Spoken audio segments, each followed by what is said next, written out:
साया में नहीं। वैज्ञानिक लोग तत्वों का मंथन और शोध कर रहे हैं, लेकिन पंचभौतिक तत्वों के विषय में समग्र जानकारी वो नहीं प्राप्त कर पाए। जितने वैज्ञानिक हैं उनके अलग अलग मत हैं, लेकिन एक तत्वदर्शी, तत्ववेता इन पंचभौतिक तत्वों से परे उस अनिर्वचनीय अनादि सत्ता को जान जाता है। कहने में नहीं आता।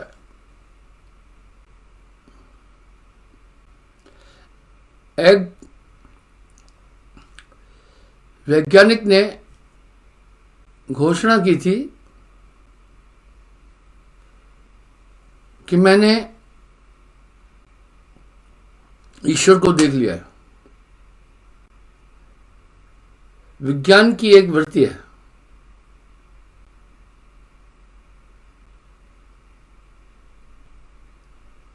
वो हर चीज को प्रमाणित करता है।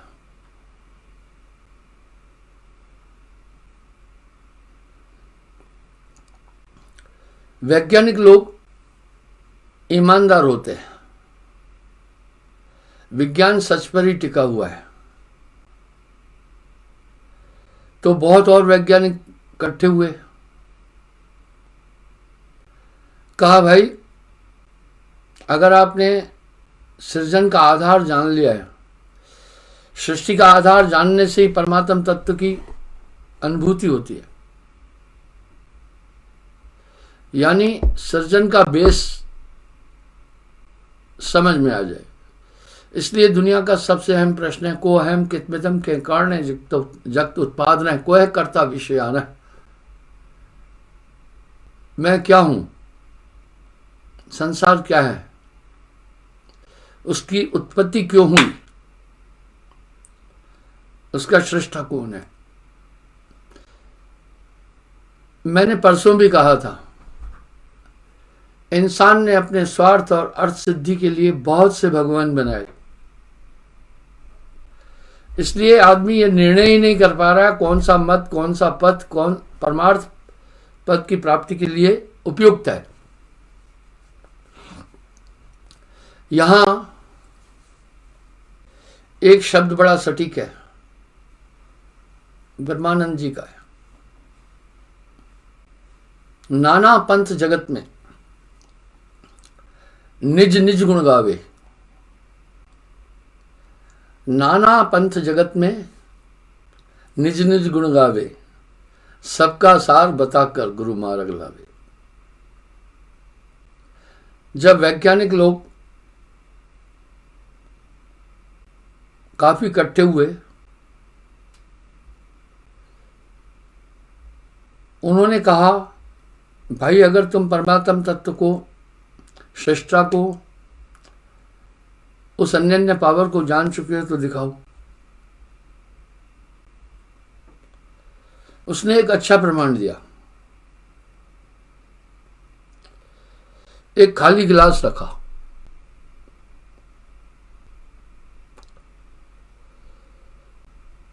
सबको कहा आप देखो इस गिलास में क्या है।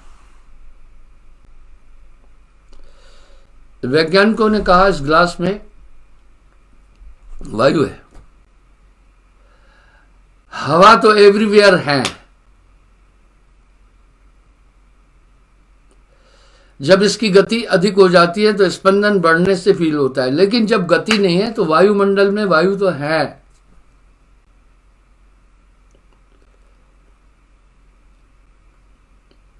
आप एक चीज देखें,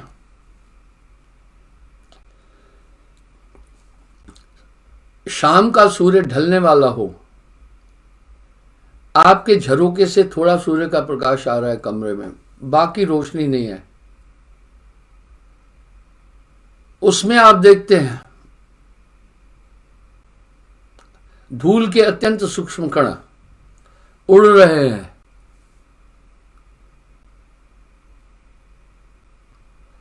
वो असंख्य होते हैं, पर वो उड़ते सिर्फ उसी लाइन से दिखते हैं जहां से प्रकाश आ रहा है, बाकी पूरे कमरे में अंधकार है, इसलिए वो नहीं दिख रहे। अब वो उड़ रहे हैं, इधर उधर हो रहे हैं। ये क्यों उड़ रहे हैं, क्यों इधर उधर हो रहे हैं? हल्के हैं, इसलिए गौण वायु भी उनको मूवमेंट करा रही है। इससे एक आभास हुआ कि वायु चाहे चलती हुई नहीं दिख रही है, लेकिन वायु मूवमेंट कर रही है, कंटिन्यू कर रही है, इसलिए हम तो वायुमंडल में हैं।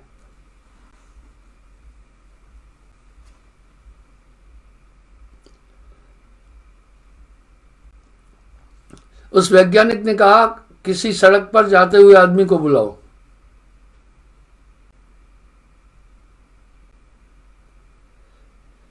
उसको बुलाया गया, उससे कहा गिलास में देखो क्या है। उसने गिलास को उठाया, उल्टा पुल्टा किया, घुमाया फिराया, बोला कुछ भी नहीं है।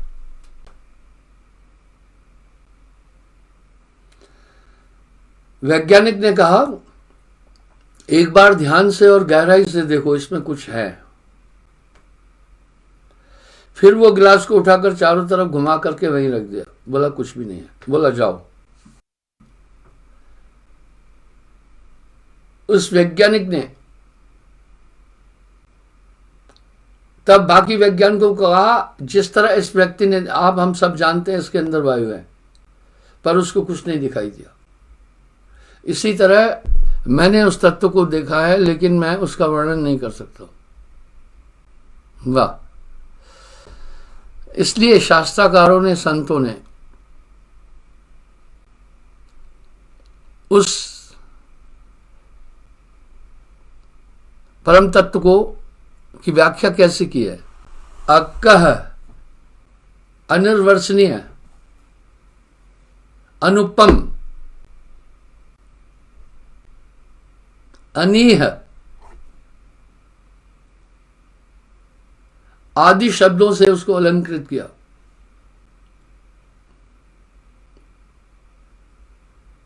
आइए हम देखें। और साहब ने एक शब्द में उस पर विराम लगा दिया, जो पहुंचा जानेगा वाही कहन सुनन से न्यारा है।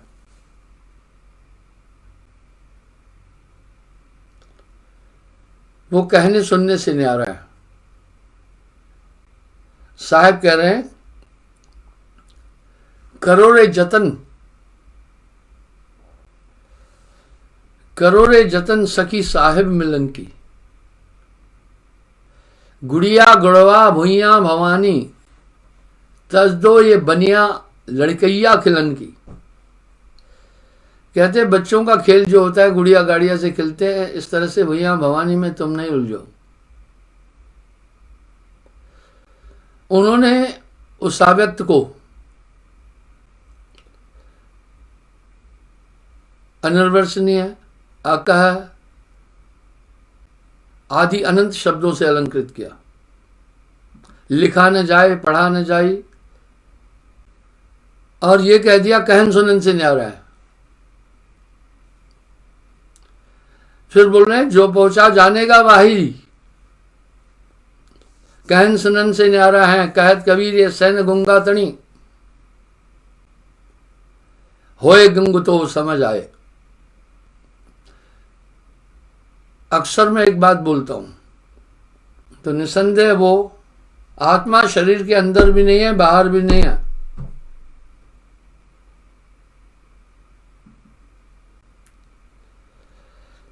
अगर शरीर के अंदर हुई तो वो कैद है, फिर बाहर हुई तो फिर शरीर का संचालन कैसे कर रही? वाह, क्या खेल अगाध है,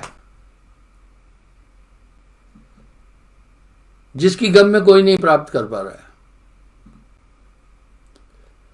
कहा कहूं कुछ कहा न जाई। जैसे सूर्य के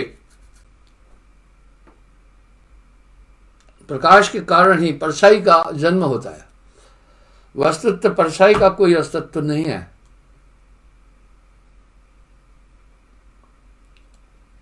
वो तो केवल सूर्य के प्रकाश के कारण उत्पन्न हुई। क्यों हुई? आदमी के शरीर को भेद कर सूर्य का प्रकाश आगे नहीं गया, इसलिए जितना उसके शरीर का आयतन था उतनी परछाई बनी। परछाई क्या बनी? वो अंधकार था, और अंधकार हर जगह है। इसी प्रकार जगत का तो अस्तित्व ही नहीं है। इसकी उत्पत्ति अज्ञान से है।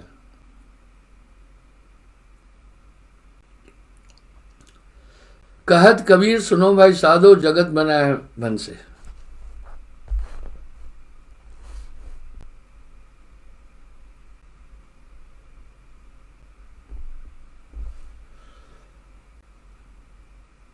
ये असत्य रूपी जगत दृश्य मन के संकल्प में ही स्थित है राम। जब तुम्हारा मन स्थिर हो जाएगा तब तू मैं इत्यादि जगत भ्रम भी नष्ट हो जाएगा।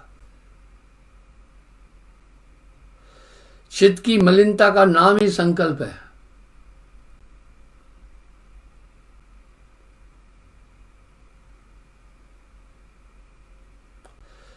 जब ये मलिनता दूर होगी तब आत्म साक्षात्कार हो जाएगा। इसका प्रमाण है, कम से कम जगत के जितने भी मुनि मुनीष आचार्य हुए, सब एक मत से एक बात कह रहे हैं, परमात्मा की प्राप्ति के लिए ध्यान एकाग्र करना। ध्यान एकाग्र करने का क्या प्रयोजन है? ध्यान आत्मा है। मैं इस शब्द को अपनी शैली में बोलता हूं, concentration is soul and soul is concentration. हर कार्य में उसकी भूमिका है। ये बिखरा हुआ है दुनिया में। जब ये संग्रहित हो जाएगा तो सब कुछ अनुभव हो जाएगा खुद ब खुद। ठीक वैसे नींद में पहुंचने के बाद उस अवस्था में दृश्य और पदार्थों का सृजन ऑटोमेटिक हो जाता है। ऐसे ऐसे दृश्य और पदार्थ मनुष्य देखता है जिसकी उसने कल्पना भी नहीं की है। इसलिए समग्र एकाग्रता पर जो स्थिति बनती है वो आत्मा है। मैं एक प्रमाण फिर इसका दे रहा हूं।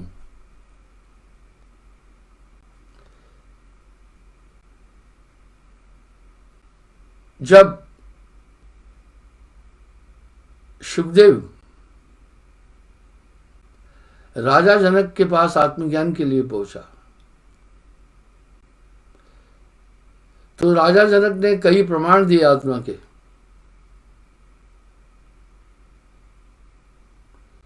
और जनक शुकदेव को एक बात बोली,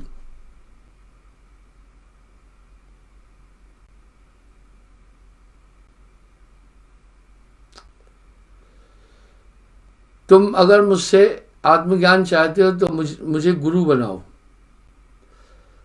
गुरु बनाने की प्रासंगिकता क्या थी, यह रहस्य भी समझो। बोला बनाया। बोला ठीक है, संकल्प करो, तन मन धन मुझे दिया, यथार्थ में देना है। इसकी आवश्यकता क्यों हुई वो भी ध्यान से सुनिए। इसी तन मन धन मेरा मेरा कहने से ही आत्मा भ्रम में है।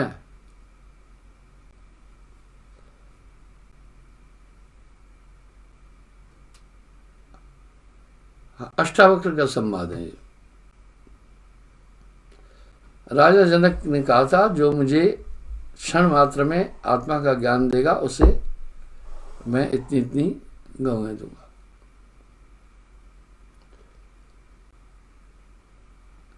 बोला हे जनक, अगर तुम मुझसे आत्मज्ञान चाहते हो तो संकल्प करो, तन मन धन मुझे दिया। जनक ने यथार्थ में आंख बंद करके संकल्प किया, तन मन धन दिया।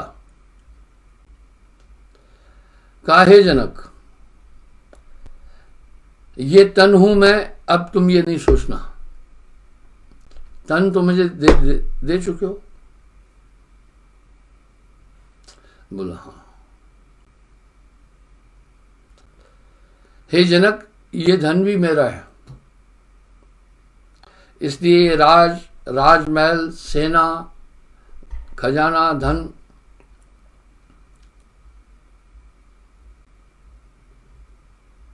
ये सब मेरा हो चुका है, इसका चिंतन नहीं करना। बोला, ठीक है।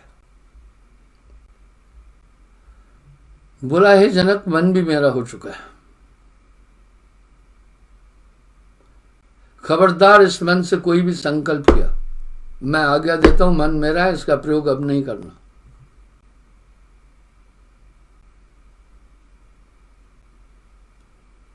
इसके 4 रूप है, कोई निश्चय भी नहीं करना बुद्धि से, चित्त से कुछ भी याद नहीं करना आप, और कोई क्रिया नहीं करना। यही 4 मन के रूप है।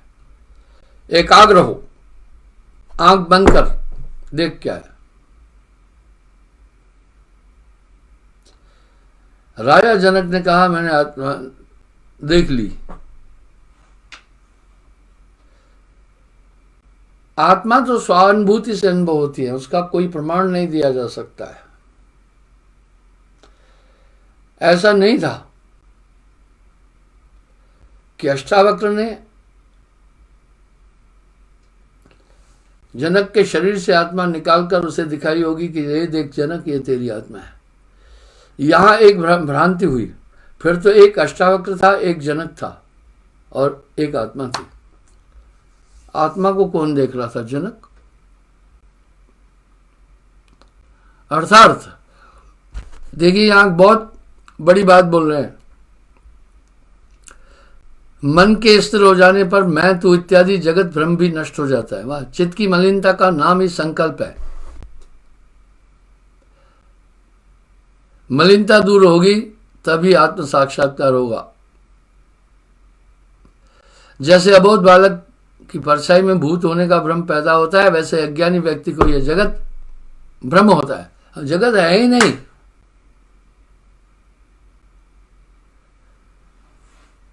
अब इसकी एक पुष्टि हो रही है। साहिब वाणी में कह रहे हैं, कहत कबीर सुनो भाई साधो, जगत बना है मन से। और मन पर साहब इतने कंसंट्रेट है। इसी प्रकार पूरे योगा वशिष्ठ का अगर मंथन करेंगे, मन निकल आएगा। मैं अक्सर कहता हूं, वक्ता लोग प्रमाण देते हैं सब, कई और किस्से कहानियां भी बोलते हैं, लेकिन मन पर कोई जा ही नहीं रहा है। मुझे खुशी है जब मन की मैं व्याख्या दे रहा हूं काफी लंबे समय से, तो अब कुछ कुछ वक्ता लोग मन पर बात कर रहे हैं, लेकिन आगे वो फंस जा रहे हैं।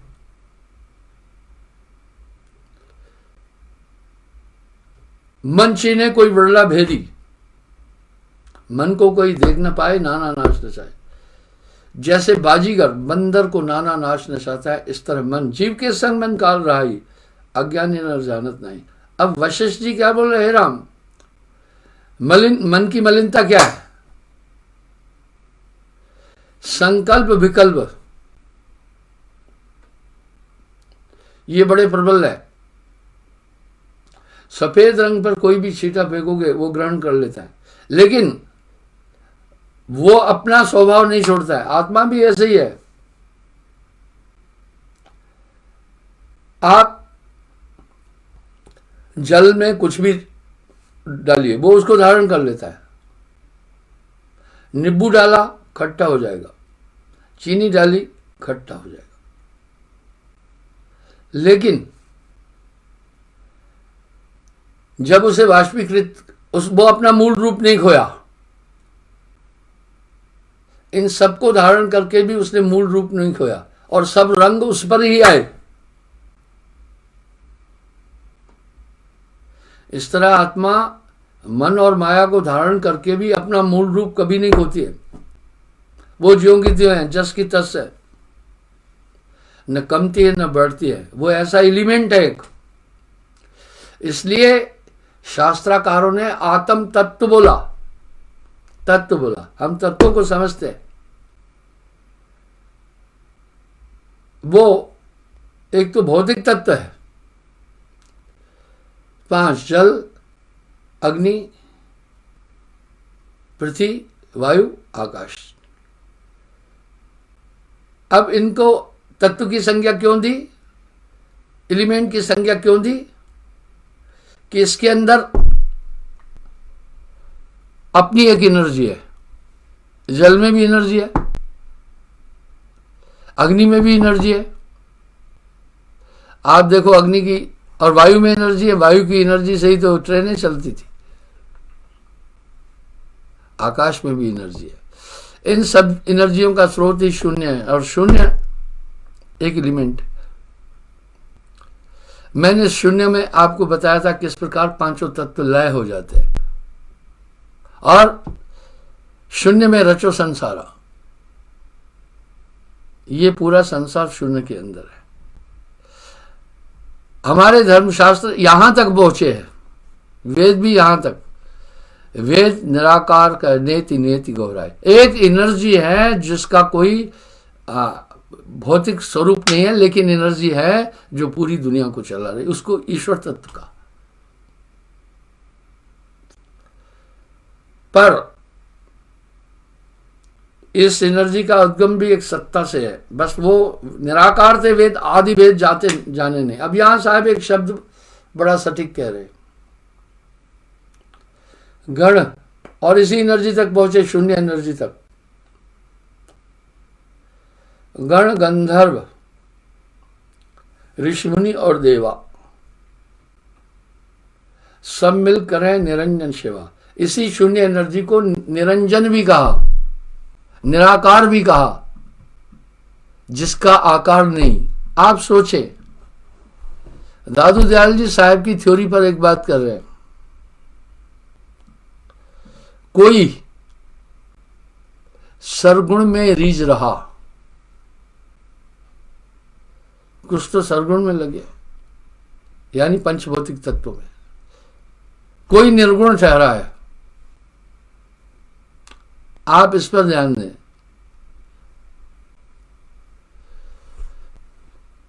दादू चाल कबीर की, कोई सरगुण में रीझा, कोई निर्गुण ठहरा है। अटपट चाल कबीर की, मुंह से कही न जाए। आगे फिर क्या बोल रहे हैं पता है? हिंदू तो हद में चले, हद यानी साकार में, मुसलमान हद पार यानी निराकार में।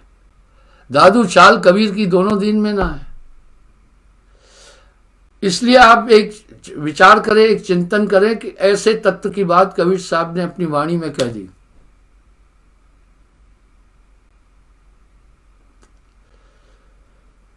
जब धर्मदास जी ने साहब से एक प्रश्न पूछा, परम पुरुष कैसा है, बड़ी सुंदर व्याख्या दी।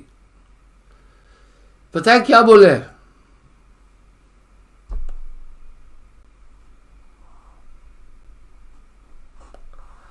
अनंत मुख, एक मुख नहीं, अनंत मुख। अलंकार कितना सुंदर है।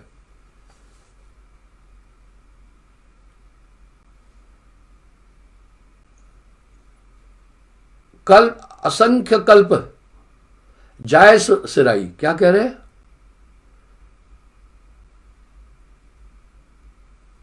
अनंत कल्प, एक कल्प नहीं, अनंत कल्प जाय सिराई। मुख अनंत से कहा न जाई। एक मुंह नहीं, अनंत मुंह भी हो और अनंत युग तक उसका वर्णन करे तो भी नहीं बोल पाएगा। क्या कहे? इसलिए अकह कह दिया। जो पहुंचा जानेगा वाही, कहन सुनन से न्यारा है। कहे कबीर, ये सैन गूंगा तनी, जैसे गूंगा गुड़ खा करके अगर उससे पूछो गुड़ कैसा है तो शोर मचाने के अलावा वो कुछ नहीं कर पाएगा, शोर ही मचाएगा। इस प्रकार वो अनिर्वचनीय, अकथ, उसका कोई अनुपम है। उस एलिमेंट को संत लोग जानते हैं। यहां पर क्या हो जाता है, वो महान पूजनीय क्यों होते हैं? वैज्ञानिकों की परिधि से भी बाहर जाते हैं। संत की महिमा कह न सकत श्रुत शेष। उस तत्व को जानने वाला, जो परम सत्ता को जानने वाला ही संत है। संत शब्द का उद्गम ही कबीर साहब के माध्यम से हुआ है, उससे पहले नहीं था। तो बंदो, ये गुड़िया गुड़वा तज दो भूया भवानी तज दो, ये बान आदत को कहते हैं। लड़कैया खिलंगी, कह रहे बच्चों के खेल की तरह छोड़, तू तत्व की तरफ चल। पर प्रबल अविद्या का परिवारा, गोस्वामी जी ने उत्तरकांड में बहुत सुंदर अलंकार से आत्मा और परमात्मा का वर्णन किया है। जड़ चेतन की ग्रंथ पड़ गई, यद्यप मिथ्या छूटत घट नहीं। जड़ शरीर, चेतन आत्मा की गठान, जड़ और चेतन की गठान हो ही नहीं सकती, पर मिथ्या है, फिर भी छूटत कट नहीं।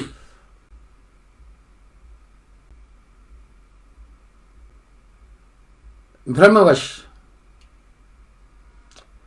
ये जगत प्रतीत होता है। तो बंधुओं, इस तरह कोई सरगुण में रीझ रहा, कोई निर्गुण ठहरा है, अटपट चाल कबीर की मुझसे कही न जाए। इसलिए उस आइडियोलॉजी को संतों ने जब पकड़ा तो इन सब चीजों से परे हट गए। आपको ध्यान होगा, कल भी मैंने बताया था, यह भी वशिष्ठ मुनि का कथन था। हे राम, जो जगत के तीर्थ बर्थ और अन्य चीजों में, तीर्थ आदियों में, रमण में, भ्रमण में अपने कल्याण की कांक्षा करता है, उसकी तो भ्रांति और जगत में मजबूत हो जाएगी। छूटने की तो बात ही छोड़ो।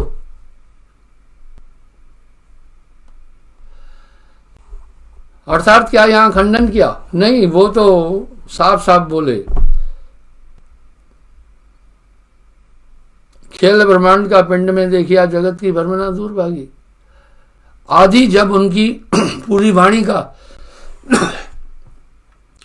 चिंतन मनन हो तो पता चलता है एक ऐसे तत्व की बात कही है। देखिए अब ये शब्द कैसा, एक इतला कैसा दे रहे, जहवा से हंसा आया अमर है लोक व लोकवा। वाह, वो अमर लोक है। पानी नहीं, पवना नहीं, धरती और आकाशवा। ब्रह्मा नहीं, विष्णु नहीं, हाँ, गौरी और गणेश वाह। शेख नहीं, सैयद नहीं, मुगल और पठन वाह। ब्राह्मण नहीं, क्षत्रिय नहीं, वैश्य और शूद्र वाह। जहवा से हंस आया अमर है वो लोक वाह। फिर आगे एक शब्द में क्या कह रहे हैं, पवन न पानी धरण आकाशा। जहां पांच तत्व नहीं है,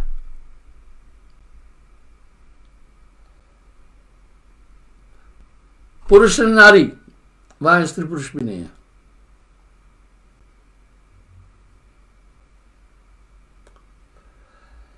अर्थात फिर कैसा देश है? अवधु बेगम देश हमारा है, बेगम देश हमारा। मन बुद्धि चित्त अहंकार न जाना, कह रहे वहां मन भी नहीं है, बुद्धि भी नहीं है, चित्त भी नहीं है, अहंकार भी नहीं। जरा मरण का बीज न कोई, श्वेत लाल सब्ज न काला। जहां पांच एलिमेंट नहीं है। आप सोचें, एक ऐसे एलिमेंट की उन्होंने बात की है जो किसी भी देश काल में कभी भी नष्ट नहीं होता। छोटे बच्चे को हम प्ले वे में भेजते हैं, बाल मंदिर में प्राचीन काल में था, तो वहां उसे खाने की चीजें भी देते हैं और चित्रों को देख करके उसको बोध देते हैं। इस तरह सरगुण उपासना एक प्रथम आयाम है, जब तक इंसान अंतर्मुखी नहीं हुआ उसको पुष्ट करने का आयाम है। इसलिए सरगुण भक्ति का खंडन करना भी मूर्खता है, लेकिन सरगुण तक सीमित रहना भी मूर्खता है। साकार कहो तो माया माही, निराकार कह आहे नहीं। कहे कबीर जैसा है तैसा रहे, कहे कबीर विचार। एंड में क्या करे, कहा कहूं कुछ कहा न जाई, जो पहुंचा जाने का वाही कहन सुनन से न्यारा है। अवधू बेगम देश हमारा है। उनकी ये रहस्यमय वाणियों को लोगों ने सोचा यार उलट साखियां हैं कबीर की, जहां से आया वहीं से बोला। ऐसा नहीं है। अब साहब क्या बोल रहे हैं, जैसे अबोध बालक को परछाई में भूत का भ्रम होता है, यथार्थ में उस परछाई में भूत नहीं, वो तो उसी के माध्यम से चलित है। यूं हाथ किया तो वो भी यूं हाथ करता है, आप दौड़ो तो वो भी पीछे दौड़ता है। वो तो आपकी क्रिया के द्वारा उसका अस्तित्व है, परछाई का अपना अस्तित्व नहीं। साहब वशिष्ठ जी भी ये करें, वास्तव में कुछ भी नहीं, वह जगत ब्रह्म होता है, वास्तव में कुछ भी नहीं। न तो मन की उत्पत्ति हुई है और न ही जगत की उत्पत्ति हुई है। हाँ देखिए, अब यहां गेटे ने भी यही बात बोली, साहब भी कह रहे हैं।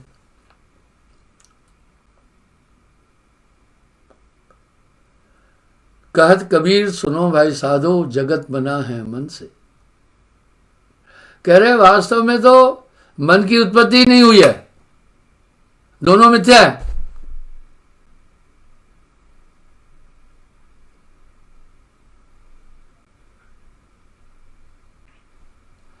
वशिष्ठ जी के प्रश्नों को, शब्दों को सुनकर राम जी क्या बोल रहे थे,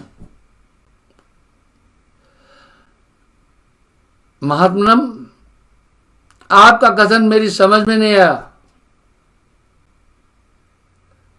देखिए राम जी जैसे पात्र भी क्या बोल रहे हैं, जब तत्व का विश्लेषण वशिष्ठ जी कर रहे हैं तो राम जी जैसे पात्र क्या बोल रहे हैं, सुनिए।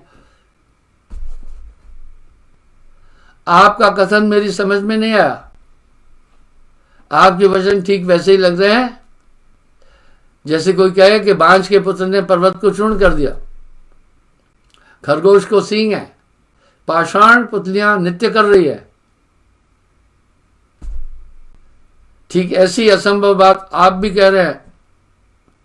आपके कथन अनुसार दृश्य न तो उत्पन्न ही है और न उसका कुछ अस्तित्व है, फिर मुझको ये बुढ़ापा, मृत्यु आदि विकार प्रत्यक्ष क्यों दिखाई देते हैं मुने? इसलिए मुझे आपके वचनों में श्रद्धा और विश्वास नहीं हो पा रहा है।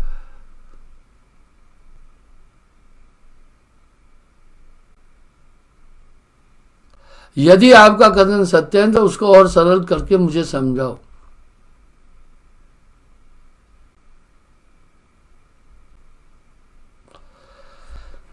तत्वज्ञानी वशिष्ठ जी बोले, हे राम, मैं मिथ्याभाषी नहीं हूं, मेरे वचन यथार्थ हैं। तुम स्वयं चिंतन करके देखो, ये समस्त जगता आडंबर बिना कारण ही है। जिस प्रकार स्वप्न में भासने वाली वस्तुएं अकारण है, उसी प्रकार सृष्टि भी अकारण है, इसमें कोई वस्तु भी सत्य नहीं है। अच्छी बात है, एक कम से कम संसार के जितने भी मान्यवर पुरुष हुए और धर्मशास्त्र है, सबने तो संसार को नाशवान कहा। नाश का मतलब जिसका अस्तित्व ही नहीं रहता। ये बड़ा अजीब सा खेल है।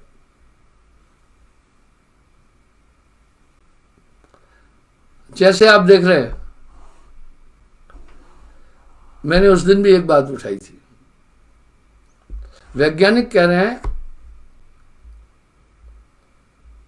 भविष्य में न मिसाइल युद्ध होगा, न परमाणु युद्ध होगा, उससे भी एक डेंजर युद्ध होगी,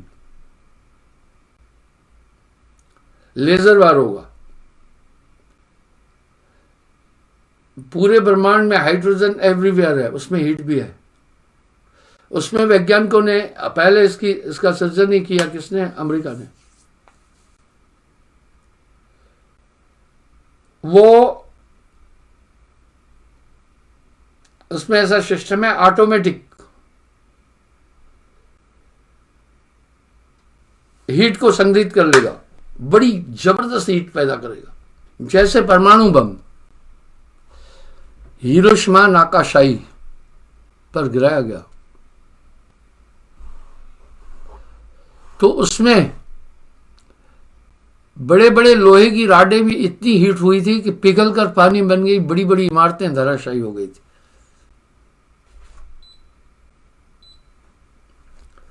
वो इतनी हीट होगी उस लेजर बम में, वो कहां से? उसके अंदर सिस्टम ऐसा बनाया, वो हीट को, हाइड्रोजन एवरीवेयर है, सैटेलाइट का युद्ध होगा, वो हीट को अपने में बहुत क्रिएट करेगा, टारगेट को जाकर भस्म कर देगा सैटेलाइट को। जब आप कल्पना करो आपके कंप्यूटर सैटेलाइट से चल रहे हैं, आपके शिप पानी में वो उसके द्वारा संचालित हो रहे हैं, आपके हवाई जहाज को नेविगेशन उन्हीं के द्वारा मिल रहा है, आपके बैंकिंग सिस्टम सब उसी के द्वारा है, आपका पूरा पूरा बायोडाटा उसमें पड़ा हुआ है, पूरा सिस्टम उसी पर है। जब वो सैटेलाइट खत्म कर दिए गए तो एक राष्ट्र अंधा हो जाएगा। यही काम कुवैत और इराक युद्ध में अमेरिका ने किया था।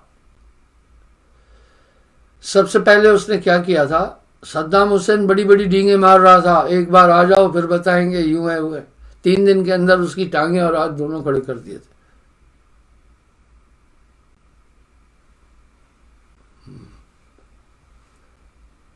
कम्युनिकेशन पूरा जाम कर दिया। आपने देखा ना,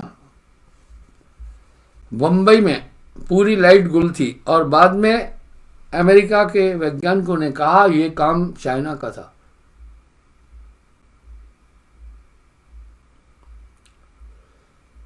अब कुछ दिनों से एक बात का शोषा उड़ रहा है कि पाकिस्तान को भी ये टेक्नोलॉजी चाइना ने दे दी है, वो बिजली पर हमला करेगा आपकी। चाइना एक शातिर देश है, वो डायरेक्ट नहीं लड़ता है, उसका पूरा बिजनेस विश्व में है।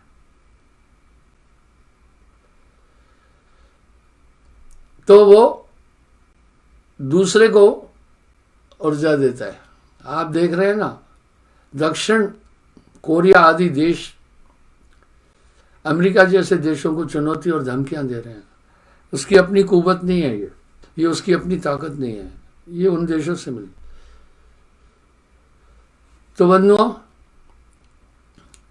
इस प्रकार से जब ये विनाश होता है तब भी वो ताकत ऐसी आती है जो पूरे संसार का विनाश कर देती है, पर उस एलिमेंट को नष्ट नहीं कर सकते।